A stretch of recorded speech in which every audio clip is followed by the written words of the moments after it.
Well, guys, it's your senior year, and gosh, we're getting down to the last month of the season. Can you kind of believe it, or is it kind of striking you a little bit as I say that? Yeah, I mean, it's hard to take in, you know. I've been playing with these 5 seniors for my whole life, basically, so, you know, it's almost good to realize it, though, because you got to realize, you know, games are counting down with the amount of times you get to play with these guys, so we'll start playing with an edge more and more. Yeah, I just think it's unbelievable that the senior season already came upon us. We've already been playing for 3.5 years together. We only have a couple months left, and I think as we realize that the season's starting to count down, we got less and less games coming up. We're only guaranteed so many games. I think it's just exciting because we all know that we only have this many games left with every one another. So I think it just kind of helps us take it in that much more and makes it that much more meaningful every time we go out in that court.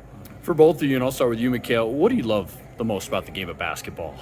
I think it's just the friendships and the bonds that you build with everyone, especially the coaches, even because the coaches, they're not just teaching you basketball, they're telling you life lessons along with it. Yeah, they're going to get after you, and yeah, they're going to rip your butt sometimes, but eventually you're going to look back and realize, man, I'm really glad that they did that, and I'm really glad that they taught me these things, because that's what's really going to help you down the road in life.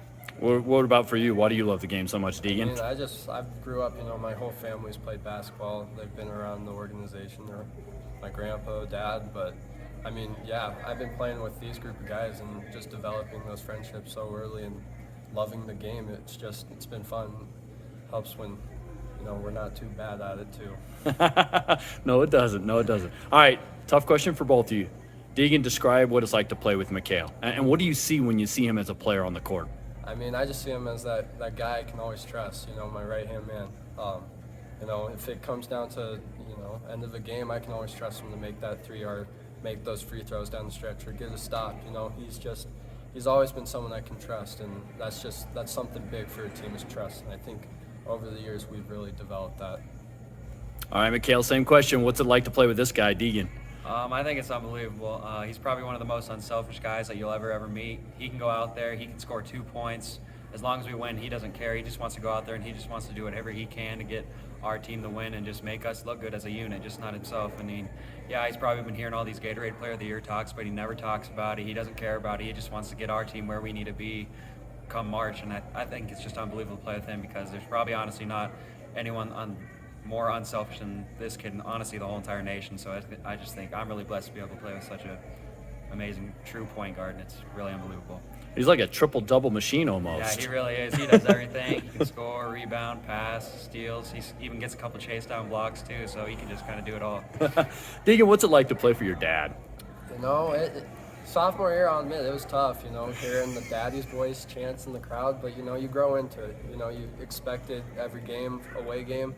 And so it's just one of those things, you go into the game expecting it, and you don't let that affect how you play. So, yeah, no, he's toughest on me, but I've grown up with him being like that my whole life. So, you know, it's nothing new to me, and I take pride in it. What's it like playing for Coach Williams from your perspective, not being a son?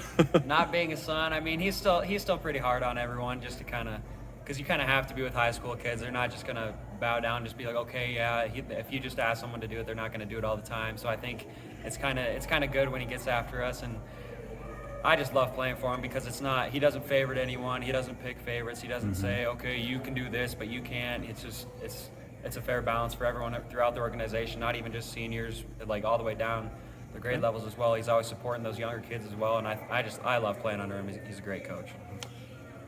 Future aspirations, have you guys decided what you want to do yet? No, you know, talking to a few colleges for basketball, but no, not committed anywhere. But not that's you? the goal. Not really sure either. No. Okay, all right.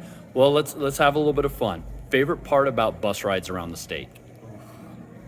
You know, today was a rough one. The bus was really warm, but probably got a little hot. Yeah, hanging out with our friends. Yeah. Jokes. Yep. Sometimes we get a beat going, we get real bored, and you start freestyling. You can see who can actually rap and who can't. I think that kind of stuff just kind of brings everyone together. Gotcha. It kind of brings the real stuff out of people, and I think it's just fun and entertaining. Who's the prankster on the team? Yeah, probably me. I'm not gonna lie. I'll take that credit. Who's the serious one that kind of needs to lighten up? I mean, Ryan Baker's he's serious if you didn't know him, but once you get to know him, he's a jokester. But everyone just kind of starts to warm up to one another, and once one person starts acting out, then everyone else kind of starts acting like. Talk a little more. Yeah. Who's the best freestyler? probably don't even have anyone good this Okay. year. It's just kind of terrible. It's Last just year kind we of. had a few. Yeah, we had a couple guys, seniors last year that could actually freestyle a little bit, but no one's actually really good this year. Who thinks they're good at singing, but or freestyling, but nope, need to stop soon. That's probably me. I have a lot of confidence in myself, but everyone tells me I probably should stop and hang up the microphone for a while. I gotcha. Worst part about bus trips. The heat. The heat. Or If it's the cold heat or or it's too too hot. hot. You can't ever find There's that no happy happy medium. medium. Yeah. Yeah, I gotcha. Today it was too hot. All right. Favorite food to eat on the road?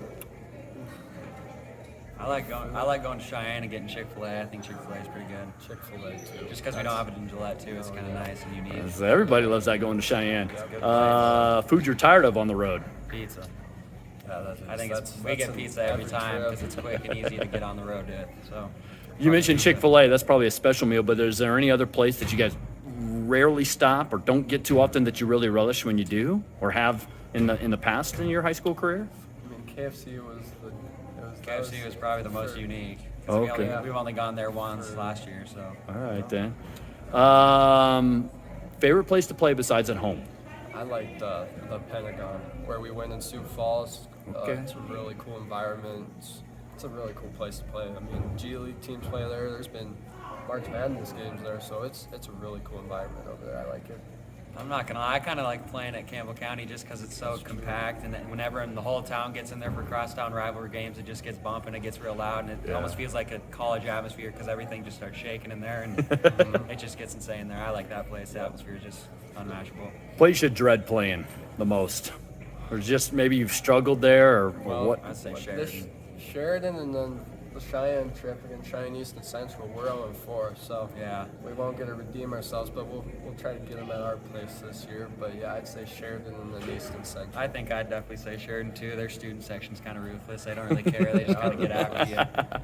That's all part of rivalries, That's right? what Like it is. it. I like it, but sometimes it's like, okay, it's all right. Chill out on me. All right, so we're in this kind of final month of the regular season. What do you guys feel like you guys need to do to be playing your best here in about a month? I think we got to stay more consistent. You know, we have really bad quarters, we have really good quarters. You know, we just got to find that fine line where, you know, it's just consistent for 48 minutes of the game.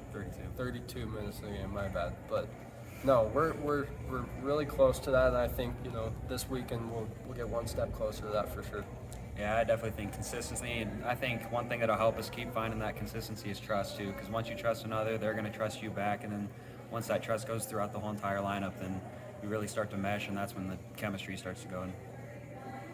And Guys, all right, appreciate the time. Best luck the rest of the way. Thank you. Thank you.